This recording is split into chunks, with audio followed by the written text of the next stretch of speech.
જોડાઈ ગયા છે રામા કાકાના ફાર્મ ઉપર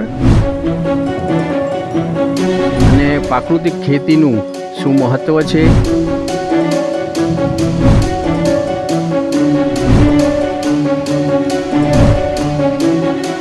હું છેલ્લા 10 વર્ષથી પ્રાકૃતિક ખેતી કરી રહ્યો છું.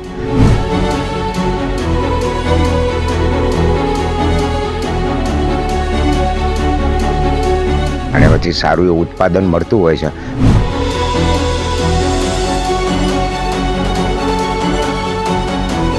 આપણા ખેડૂતોને માહિતી પણ હું આપતો હોઉં છું અને ખાસી એવી મિટિંગો કરતો હોઉં છું. અડધો વીઘો એટલી જમીનમાં ખેતી કરે અને પોતાનું આરોગ્ય બચાવે, પર્યાવરણ બચાવે અને જમીનનું સ્વાસ્થ્ય બચાવે તો આપણી જમીન બંજર થતી બચી જશે.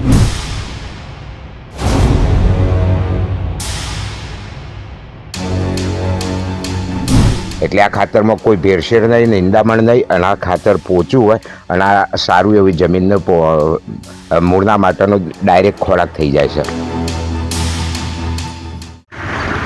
નમસ્કાર, જીજીઓલ ન્યૂઝમાં આપનું સ્વાગત છે. આજે આપણે જોડાઈ ગયા છે રામા કાકાના ફાર્મ ઉપર અને પ્રાકૃતિક ખેતીનું શું મહત્ત્વ છે, એમને કઈ રીતે અહીંયા પ્રાકૃતિક ખેતી કરી છે, તમામ માહિતી તમને તમારા સુધી પહોંચાડીશું. ચેનલ ઉપર નવા હો, ચેનલ વિડીયો જોવાની બહુ જ મજા આવશે તમને. ચેનલને સબસ્ક્રાઈબ કરી લેજો, લાઈક કરી લેજો અને આગળ હવે રામા કાકા જોડે બધી ચર્ચા કરીશું. એમને શું શું અહીંયા વાવેતર કર્યું છે, તમામ વસ્તુ તમને બતાવીશું. પ્રાકૃતિક ખેતી તમે કરી છે અહીંયા, શું તમે અહીંયા વાવેતર કર્યું છે અને શું છે આગળ તમારું કેટલું અહીંયા પ્રાકૃતિક ખેતીમાં વાવ્યું છે એ તમે જરા કહેશો અમને. હું છેલ્લા 10 વર્ષથી પ્રાકૃતિક ખેતી કરી રહ્યો છું. મારા ખેતરમાં ઘઉં છે, ચણા છે, મગફળી છે, શાકભાજીના પાકો છે, પપૈયા છે. આ રીતના શાકભાજીના પાકો દર વર્ષે અલગ અલગ પ્રમાણે લેતો હોઉં છું અને પછી સારું એવું ઉત્પાદન મળતું હોય છે. આપણા ખેડૂતોને માહિતી પણ હું આપતો હોઉં છું અને ખાસી એવી મિટિંગો કરતો હોઉં છું અને દરેકને પ્રાકૃતિક ખેતીના લાભ શું છે અને કઈ રીતની ખેતી કરવી એ બધી સમજાવટ માસ્ટર ટ્રેનર હતો. એના પછી આવ્યો ફાર્મર માસ્ટર ટ્રેનર થયા અને અત્યારે કૃષિ સખી મંડળ થકી એ મંડળીઓને પણ 2 વખત હું 5 દિવસની તાલીમો આપી અને દરેક ગામોમાં આ કસ્ટર બેઝ ઉપર અત્યારે તાલીમો આપી રહ્યા છે. દરેક ખેડૂતોને પ્રાકૃતિક વિશે સમજાવ્યું. હું મારા ખેતરની અંદર જીવામૃત છે, ઘનજીવામૃત છે, બીજામૃત છે, આચ્છાદન કરીને આપણા પાકો વાવેતર કરતા હોય છે. આ એના મુખ્ય આયામો છે. વાપસાનો પ્રયોગ એટલે વરાપની સ્થિતિ જમીન ઉપર કઈ રીતે થાય એ રીતે શીખવાડતા હોય છું. અને અહીંયા મારા ખેતરની અંદર અત્યારે હાલ આ હળદરનો પાક છે, જે રાસાયણિક ખેતીમાં ના હોય એ રીતની અત્યારે હાલ આ ખેતરમાં દેખાઈ રહી છે. બાજુમાં બોર્ડર ઉપર રીંગણ વાયેલા છે, ભટા છે, ડેટી છે, એ રીતના. સાથે સાથે હળદરની અંદર જોઈ શકો તમે તો મરચી પણ વાયેલી દેખાય છે. બરાબર, આ મરચીના છોડ પણ છે જુઓ. બરાબર, સાથે આગળ જતો આ બાજુમાં પપૈયા છે. જુઓ, પપૈયા પણ સાથે દેખાતા હોય છે. તો આ પપૈયા છે, બાજુમાં શાક છે, આ ઓબળાનું ઝાડ છે, આ વાલોડ વાયેલી છે. બરાબર, સાથે જો મરચાંના છોડની અંદર મરચો પણ બેઠેલું દેખાઈ રહ્યું છે. આ રીતે મરચાંનો છોડ છે. સાથે ઘેર શાકભાજી માટેની અંદર કારેલા વાયેલા છે. બરાબર, આ જામફળની છોડ છે, આ સરગવાનું ઝાડ છે. સાથે સાથે અહીંયા કારેલા છે, આ સરગવો છે, આ દાડમ છે, સાથે આ પપૈયા છે, આ પપૈયા પણ છે. અહીં ગાયના માટે દેશી ગાય રાખું છું, તે એના માટેનો ઘાસચારો પણ અહીંયા ઓર્ગેનિક કર્યો છે. આની અંદર ઘર પૂરતું વાવેતરમાં ચોળા, ગવાર ને ભીંડાનું વાવેતર છે આ ખેતરની. આની અંદર પણ હળદર વાવી છે, સાથે પપૈયાની લાઈન કરેલી છે, પપૈયા વાવેલા છે આ રીતે. બરાબર, અને આ બાજુમાં અહીં હાલ આ ખેતરમાં મૃદા આચ્છાદન થઈ ગયેલું છે. એના ઉપર હવે આચ્છાદન કરવામાં આવશે. જે ઘાસ નકામું છે તો એ આના ઉપર ઢોકવામાં આવશે. આ રીતનો આ ખેતરનો પાક દેખાઈ રહ્યો છે. આ મગફળી છે, આની અંદર હાથથી નિંદામણ કરેલું છે અને હમણાં લગભગ આ 1.5 માસની જ મગફળી છે, છતાં પણ એનો સારો એવો ગ્રોથ અને વિકાસ છે. સામેના તો ખેતરોની અંદર જો પીળાશ પડતી મગફળી દેખાય, આ ખેતરમાં પીળાશ પડતી નહીં હોય. બાજુના ખેતરમાં પણ જો એ વરસાદ આવ્યા પહેલોની વાવેલી છે, આ પછીની વાવેલી છે. આ મારા કરતો 20 દિવસ પાછળની વાવેલી. એ મગફળીનો તફાવત જો એની અંદર પીળાશ દેખાય, એની અંદર કોઈ પીળાશ દેખાતી. આ બધી પ્રાકૃતિક જ છે ને? આ બધી મગફળી, હળદર બધું પ્રાકૃતિક, પેલું ઘાસ પણ પ્રાકૃતિક. આની અંદર ખાતર ભરવામાં ઘન જીવામૃતનો ઉપયોગ થાય છે. અને એક ઘન જીવામૃત છે ને એ લગભગ પહેલાં વધુ નાખવું પડતું, પણ અત્યારે તો હું 10 બેગ જેટલું, 5 બેગ જેટલું વાપરીને આ ખેતી કરતો હોય છું. આ જમીનની અંદર પોચીને ભરભરી છે, બરાબર. આ રીતે ખેતી થાય છે. બીજું એક ફાર્મ છે, એની અંદર પણ ખેતરમાં મેં મગફળી વાવેલી છે, તો પણ સારું એવો ગ્રોથ અને વિકાસની છે. આ બીજાના ખેતરો કરતાં આ મગફળી સારી ઉગાવવામાં છે. બીજાના ખેતરની અંદર આછી પડેલી છે, અહીં આછી પડેલી મગફળી દેખાતી નહીં. આ બીજામૃતનો પ્રતાપ છે, ઓછા બિયારણ પણ સારું એવું 100% ઉત્પાદન આ ઉગાવો થઈ શકે છે. એટલે આ ખેતી કરવા માટે ખેડૂતને પ્રોત્સાહન આપવા માટે અમે ઘણા વિડીયો પણ બનાવીએ છીએ. જીવામૃત બનાવવાનો વિડીયો હોય છે, બીજામૃતનો હોય છે, ગંજીવામૃત કઈ રીતે બનાવવું એ પણ માહિતી આપતા હોઈએ છીએ. સાથે સાથે અમે તાલીમો આપતા હોઈએ છીએ. પછી આની અંદર જો જીવાત ઈયળને એવું કંઈ પડે તો નિમાસ્ત્ર પ્રથમ ઉપયોગ કરવો, પછી બ્રહ્માસ્ત્રનો, પછી અગ્નિઅસ્ત્રનો. આ બધા અસ્ત્રો પણ જીવાત અને રોગ માટે ખાટી છાશના ઉપયોગ કરવાથી જમીનની અંદર સારી એવા બેક્ટેરિયા ઉત્પન્ન થાય છે અને જમીનની અંદર રહેલી ફૂગ અને ફંગીસાઇડનો નાશ કરે. જે ઉપયોગી ફૂગ છે એનું બચાવે છે, અને જે દુશ્મન કીટકો છે એનું મારતા હોય છે, અને જે જીવાત આપણને બિનઉપયોગી છે એનું મારવાનું કામ કરે છે. છોડ ઉપર પડવાથી આનું રિઝલ્ટ 2-3 દિવસ પછી દેખાય. એનું કારણ કે જીવાત આપણા પાકને ખાતી બંધ થઈ જાય અને આપણો પાક બચી જાય, અને દુશ્મનો ખાય નહીં એટલે મરી જાય. આ રીતે 3-4 દિવસ પછી આપણને રિઝલ્ટ દેખાય. તાત્કાલિક રિઝલ્ટ જે રસાયણમાં મળે છે એમાં પણ 60% તો 40%નો નાશ થાય, 60% તો જીવાતો ઈંડાન કોશેટાને એ બધું બચી જતું હોય. ફરી પાછું અઠવાડિયે 10 દાડા પછી ફરી દવા નાખવી પડે. આની અંદર 10 દાડે 3 વખત જો સ્પ્રે આપવામાં આવે તો કોઈ પણ જીવાત જીવતી રહેતી નથી. એની પ્રજનન ક્ષમતા પણ ઘટાડી દે છે. આ રીતે આપણી આ બ્રહ્માસ્ત્ર, અગ્નિઅસ્ત્ર, નિમાસ્ત્રનો ઉપયોગ કરવો. ખાટી છાશ, હિંગ અને લસણ, પછી તીખા મરચાં, ડુંગળી, આ બધાના અર્ક બનાવીને પીપળાની અંદર ઉકાળીને કરી શકાય. ઝડપી કામ લેવું હોય તો ઉકાળવું પડે, અને 2-3 દિવસ પછી. અને જો આપણે વાવેતર કરીએ એ વખતથી જો આ પાન બધા ધતુરો છે, આકડો છે, લીમડો છે, લીંબોળી છે, તમાકુનો ભૂકો, દર, ડુંગળી, લસણ, તીખો મરચો, આદુની ચટણી, તુલસીના પાન, સીતાફળના પાન, આ બધાનો ઉપયોગ કરીને, પપૈયાના પાન, આ બધાનો ઉપયોગ કરીને કોવડાવીએ સારું, અને એમાંથી નીચોઈ પંપની અંદર 500 ગ્રામ 250 ગ્રામ જેવો આપણા ઉપર જીવાત રોગ છે કઈ રીતનો એ રીતે એનો ઉપયોગ કરાય. જેવો સ્ટેજ આપણો પાકનો એ રીતે એનો ઉપયોગ કરાય. આમાં કોઈ જાતની દવાનો છંટકાવ કે એ બધું કંઈ જ નહીં? કંઈ જંતુનાશક પેલી જે ઝેરી દવાઓ બધી આવે છે બધું ઉપયોગ? એમાં બિલકુલ ઉપયોગ કરતો નથી હું. બરાબર. આ ખેતરની અંદર છેલ્લા 10 વર્ષથી ટેસ્ટ કરવો હોય તો કરી શકે, બરાબર. અને સોઇલમાં એ જોઈ શકો ને એ રીતે પાક બી કેવો થતો હોય છે? પાક તો તમારા બીજાની જોશે, હવે વખત આપણી કાઢીશું તો જોવા મળશે કે કઈ રીતનું છે. અને બીજું તમારા ફાર્મમાં શું શું વાવેતર છે અહીંયા? કે તારી આ મગફળી છે, હળદર છે, તો ઘાસચારો છે, આ પપૈયા છે, હરગોને છે, ઘર માટેનું શાકભાજી કરેલું છે. બધી હળદર છે એમ ને? હા, હળદર છે આ બધી. ઓકે. હવે ગઈ સાલ કરતો આ વર્ષે હળદરનો સારો એવો ગ્રોથ અને વિકાસ છે. ગઈ સાલ વાતાવરણ અનુકૂળ નહોતું, આ સાલે સારું એવું વાતાવરણ છે એટલે વિકાસને કરેલો છે સારો. બરાબર.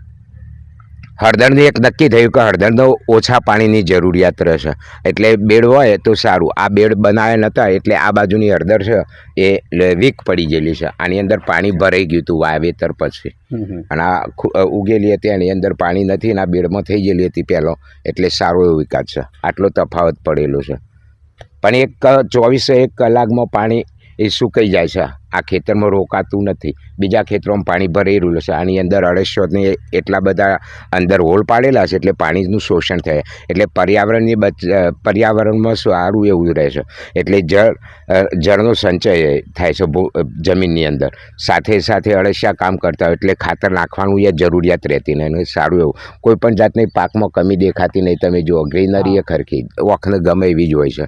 અને જે રાસાયણિક ખાતર નાખે તો એકદમ ડાર્ક કલરમાં ગ્રીનરી હોય, પણ હવે આ છોડના ઉપર દુશ્મન કીટકો આકર્ષણ ઓછું કરે. બીજાના ખેતરમાં બ્લેક કલર જેવો ડાર્ક લીલો ગ્રીન હોય ને તો વધારે નુકસાન થાય. એટલે આ કુદરતી ગ્રીનરીમાં પાક રહે છે, એટલો આ ફાયદો છે. તમારા ફાર્મમાં શું શું તમે અહીંયા વાવેતર કર્યું છે એ બધું જરા બધું શોર્ટમાં તમે કહી દો કે આ વસ્તુ અમે અહીંયા વાવીએ છીએ. જો આની અંદર હું ઘઉં વાવું છું તો ઘઉંનું સારું એવું ઉત્પાદન થાય છે. 60 મણથી 70 મણ સુધીના ઘઉં આ વીઘાની અંદરથી થાય છે. અને એનો વેચાણ પહેલાં 800માં કર્યું, પછી 1000માં કર્યું, અત્યારે 1200થી 1400માં વેચાણ થઈ જાય છે અને ઘેર બેઠો થઈ જાય છે. હળદરમાં પણ એવું છે કે આટલા જ ભાગમાં ગઈ સાલ વાવેલી હતી હળદર, અને એમાંથી 4000ની વેચીને મેં લગભગ અડધા પોણા વીઘા જેવી વાવેતર કર્યું છે. એ બિયારણ મારે રહ્યું અને 4000નું બિયારણ વેચ્યું, અને ઘેર 8 કિલો લીલી હતી અને સૂકવીને અને પાવડર બનાવ્યો તે લગભગ એની અંદરથી પોણા 2 કિલો ઉપર થયો. એ પાવડરનો ઘેર ઉપયોગ કરી ગયો, એટલે સારો એવો ટેસ્ટ પણ આવે છે હળદરની અંદર, સ્મેલની એ સારું રહેશે. બરાબર. હવે આ પ્રાકૃતિક ખેતી માટે તમે લોકોને શું સંદેશો આપવા માંગો છો? પ્રાકૃતિક ખેતી કરે તો પોતાનું આરોગ્ય, જમીનનું આરોગ્ય, પાણીનું આરોગ્ય, પાણી અને પર્યાવરણ આ બધાનું જતન થાય. અને ગાય એક દેશી ઘેર વસાઈએ તો એના કારણે આપણા આજીવિકા સારી રહે અને આપણે તંદુરસ્ત રહીએ. એટલે આપણને દેખાય ના કે આપણે તંદુરસ્ત હતા જેવું ના રાખો. આપણે ક્યારે વાયરસથી ભોગ બનતા હોય તો આપણે આમાં નહીં, આ રોગોમાં સપડાતા નહીં. આ કોરોના આવ્યો તે વખતે અમારા ઘરમાં કોઈને કોરોનાનો કેસ બન્યો નહીં. બરાબર. અને જેને પ્રાકૃતિકના ખાધેલું નહોતું એટલે ઇમ્યુનિટી આપણી સારી રહેશે, અને ના ખાય એમને જલ્દી અસર કરતી હોય છે. એટલે દરેકને હું કહું છું કે પોતાના માટે એક અડધો વીઘો એટલી જમીનમાં ખેતી કરે અને પોતાનું આરોગ્ય બચાવે, પર્યાવરણ બચાવે અને જમીનનું સ્વાસ્થ્ય બચાવે તો આપણી જમીન બંજર થતી બચી જશે. આ અળસિયાનું ખાતર છે આખું, અને કઈ રીતે બનાવવામાં આવે છે, શું છે જરા સમજાવો. આ જે અળસિયાનો બેડ બનાવ્યો છે એ મને 2500 રૂપિયાની કિંમતનો મળતો હોય છે બજારમાં, પણ મને 50% રાહતમાં 1200 રૂપિયામાં આપેલો છે. DSC NGO સંસ્થા છે એમને, ડેવલપમેન્ટ સપોર્ટ સેન્ટરવાળાને 50% કિંમતમાં. આની અંદર અળસિયા આપ્યા અને આ બેડની અંદર ખાતર નાખવામાં આવ્યું, સાણિયું, અને ઠંડુ પડ્યું અઠવાડિયું, એના પછી અળસિયો નાખ્યો અને એમાંથી અળસિયાનું ખાતર બનાવવાનું ચાલુ કર્યું. આ બેડમાંથી લગભગ મને દર સિઝને જરૂરિયાત હોય એ રીતનું ખાતર મળતું રહે છે. અને વધારાનું થાય એ તૈયાર કરી બેગોમાં હોય તો આપણા ખેતરમાં જ્યારે પાકનું વાવેતર કરતા હોય એ વખત ઊભા પાકની અંદર પણ આ ખાતર નખાય. આ ખાતર એટલું મુલાયમ અને હોય છે કે જેની અંદર બિલકુલ હોતું નહીં, અને આ ખાતર એકદમ મુલાયમ થઈ જાય છે.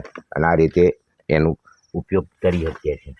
આની અંદર કોઈ નીંદણ હોય નહીં, કારણ કે નીંદણ હોય ને એ ઉગી ગયેલું હોય, અને આ ખાતર એકદમ મુલાયમ, જો હાથમાં નહીં રહે. અને સ્મેલે આપણને ગમે એવી આવે સૂંઘ્યા એટલે આ ખાતરમાં કોઈ ભેળસેળ નહીં, નિંદામણ નહીં, અને આ ખાતર પોચું હોય અને આ સારું એવી જમીનને મૂળના માટેનો ડાયરેક્ટ ખોરાક થઈ જાય છે.